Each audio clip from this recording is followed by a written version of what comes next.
Manipulation works because you allow it.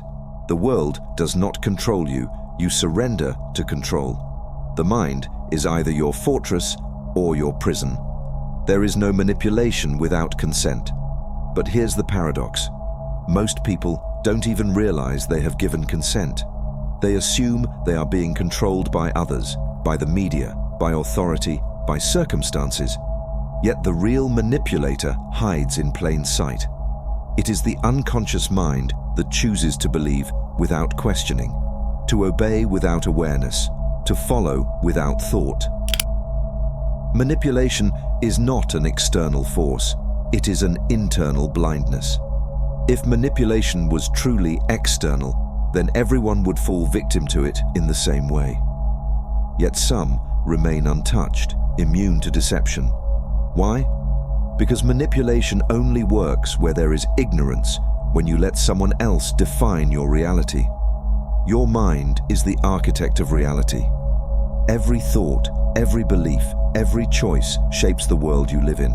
This is not philosophy, it is fact. Quantum physics reveals that observation collapses potential into reality. But here's the paradox. If you do not use this power consciously, someone else will use it for you. If you do not shape your own desires, they will be shaped for you. And most of the time, they will not serve you. Your energy, your focus, your emotions will be redirected toward building someone else's vision, one that benefits them at your expense. Think about it. Why do corporations spend billions studying human psychology? Because they know your mind holds power. Power that can be harvested. They do not create your desires, they hijack them. They do not force you to act, they make you want to act. And once you want, you obey. Religions warn of false idols. Mystics speak of illusion. Science uncovers cognitive biases. They all point to the same truth. If you do not control your mind will be controlled. This is why manipulation works. Not because others have power over you, but because you have surrendered your power without realizing it. But what happens when you wake up? By the end of this video, you will see manipulation for what it truly is. Not an outside force, but a crack in your own awareness. You will learn how to seal that crack, to reclaim your mind, and to rise above influence. Because when you stop allowing manipulation, it stops working. So let's begin a journey to reclaiming the power of your mind and rising above influence. We will go through 4 powerful steps designed to awaken you to the unlimited power of your mind and transform you from a passive receiver into the creator of your own reality. Each step will unlock a deeper layer of awareness, stripping away the illusions that have kept you bound and revealing the true power that has always been yours. Let's begin. The first step is starting with silence. Not just the absence of noise, but the absence of external influence. A moment where you step back, not to escape the world, but to see it for what it truly is. Because before you can reclaim your mind, you must first know what fills it. Most people live without ever questioning the voices in their minds. They assume their thoughts are their own, but in reality, many of them are borrowed, conditioned, or subtly imposed by others. And that is why silence is terrifying for many, because it reveals that not everything in your mind belongs to you. Why silence? Because your mind is already occupied. Think about a glass of water. If it's constantly being filled with different substances, sugar, dirt, ink, how can you ever taste its pure essence? The same is true for your mind. For years it has been filled by society, by media, by past experiences. You were never taught to filter what enters, and so it overflows with noise that is not yours. Lao Tzu, the ancient Chinese sage, once said, "To attain knowledge, add things every day. To attain wisdom, remove things every day." This is why silence is the first step. It is the act of removing. Not adding more information, but stripping away the layers of noise so you can finally hear yourself. And this is where many people hesitate, because true silence reveals the chaos inside. After you begin your silence journey, the second step is to recognize what comes into your mind. Not with resistance, not with judgment. Just observe. What thoughts appear again and again? What emotions seem to surface most often? What images flash in your mind when you are not actively thinking? Some of these voices come from people you trust. Think about a friend who always speaks in limitations. These days, everyone smokes or takes something. It's impossible to deal with life otherwise. Education doesn't matter anymore. No one values knowledge, only money. No one ever truly finds happiness in relationships. People always leave. These are not truths. They are simply chatter repeated so often that they begin to feel real. But they are nothing more than borrowed beliefs, ideas passed from one unconscious mind to another, spreading like a virus. Even more dangerous are the images that shape your subconscious mind without you even realizing it.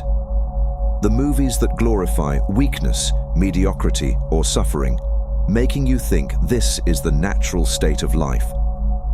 The news headlines designed to instill fear and powerlessness in your mind. The social media feeds that manipulate your perception of success, beauty, and happiness.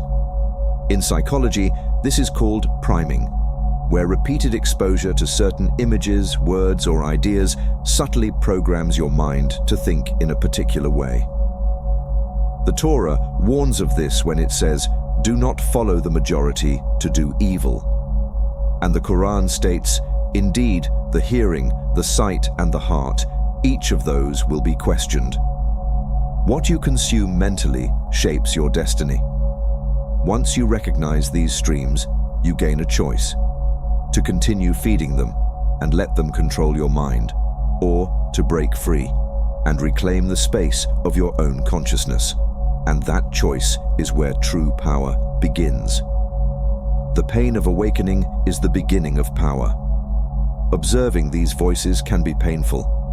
You may realize that much of what you believe is not your own, that you have been living by limitations you never consciously chose. Most people avoid silence because they fear what they will find, but the pain of facing your mind is far smaller than the suffering of living unconsciously. As Rumi said, "Don't run away from grief, O soul. Look for the remedy inside the pain." Pain is the first sign of awakening. If it hurts, it means you're beginning to see. And once you see, you can begin to take back control. Silence is the doorway. Walk through it. Now that you have entered silence and recognized the voices shaping your mind, it is time for next step: writing your heart's desires. This step is where you reclaim your direction. It is where you stop reacting to the world and start creating your own. Because here's the truth: if you do not define your desires, someone else will define them for you. The mind is a tool, a powerful one, but like any tool, it requires a clear purpose. If you do not consciously set a direction for it, it will default to whatever is most familiar: old habits, external influences, and limiting beliefs. Psychologist Dr. Jordan Peterson said, "You have to articulate your own vision. Otherwise, you'll be a pawn in someone else's game." By writing your true desires, you begin the process of reprogramming your subconscious mind. You take back authorship of your life. To begin writing your heart's desires, take a blank page and allow yourself to write freely, without limitations. Do not filter your thoughts or hold back. This is not about what society expects from you or what others have told you to want. It is about uncovering what truly resonates within you. As you write, observe each desire closely and ask yourself, is this truly mine, or was it planted in me?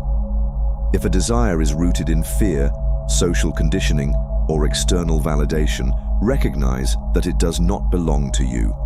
Cross it out. Let go of the expectations imposed upon you and keep only the desires that emerge from a place of authenticity and deep inner truth. Once you have refined your list, transform your desires into powerful, present statements that shape your subconscious mind. Instead of writing, "I want to be successful," reframe it as, "I am living my purpose, building a life that fulfills me."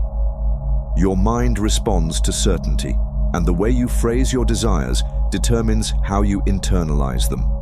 Read what you have written and refine it until every word feels aligned with your essence. Then, commit to repeating it daily.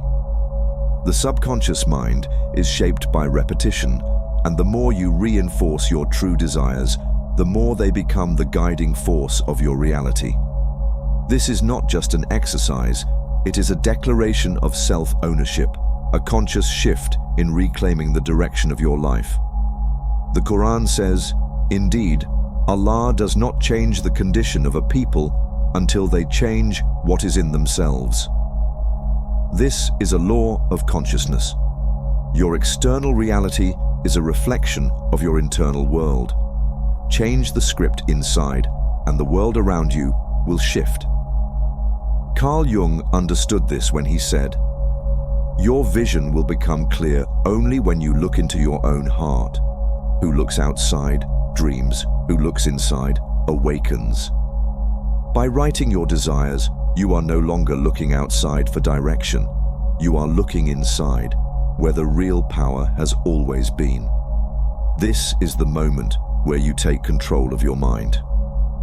This is where you stop being a passive receiver and start being the creator of your reality. Now that you have written your heart's desires, the final step is to become an observer, a researcher of your own mind. Writing alone is not enough. You must act on what you have written, but not blindly. Instead, you will take on the role of a scientist, studying how your mind responds, how old patterns resist change, and how you can consciously align your actions with your true desires.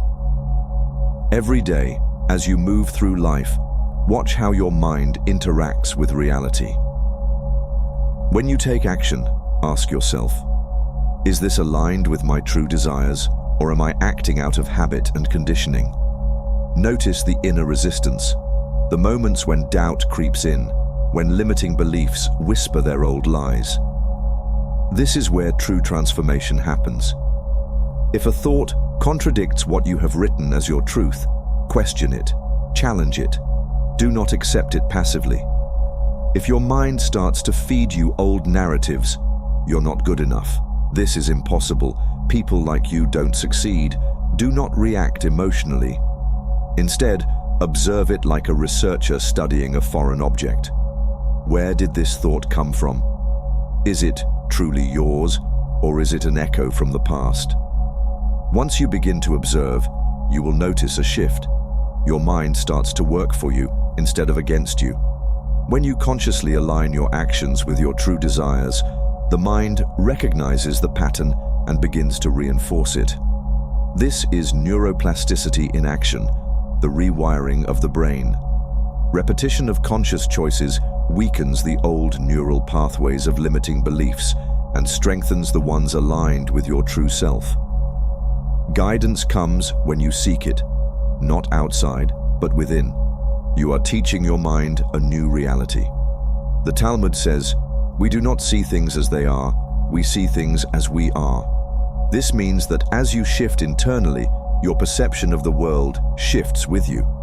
The world does not change, you do, and in doing so, the reality you experience transforms. Once you see your mind's patterns clearly, act based on the new responses you have chosen, not the old scripts of fear and limitation. If you wrote, "I am worthy of success," then when an opportunity arises, act as a person who is worthy of success. If you wrote, "I attract meaningful relationships," then engage with others from that belief, not from old wounds. Your actions must match the truths you have written, or your subconscious mind will not take them seriously. This is the moment where everything comes together. You are no longer a passive participant in life, shaped by external forces. You have become the creator of your reality by mastering your attention, refining your desires, and acting in alignment with your highest self. Manipulation only works on those who do not observe their own mind. But once you become aware, once you see, the illusion shatters. And in that moment, you are free. We started with silence, stripping away the noise to see what was truly inside. We then uncovered the hidden voices shaping our reality, separating truth from illusion. After that, we rewrote our desires, reclaiming authorship over our minds. And finally, we became researchers of our own thoughts, consciously aligning actions with the truth we have discovered. Now, the question is, will you continue to live on autopilot, or will you take control of your mind? Because the world is full of influences. If you do not guard your mind, someone else will use it for their own purposes. The Bible warns of this. Be transformed by the renewing of your mind. Renewal is a daily practice. So, what will you do with what you have learned? The power is already within you. It always has been. Now, it is time to use it.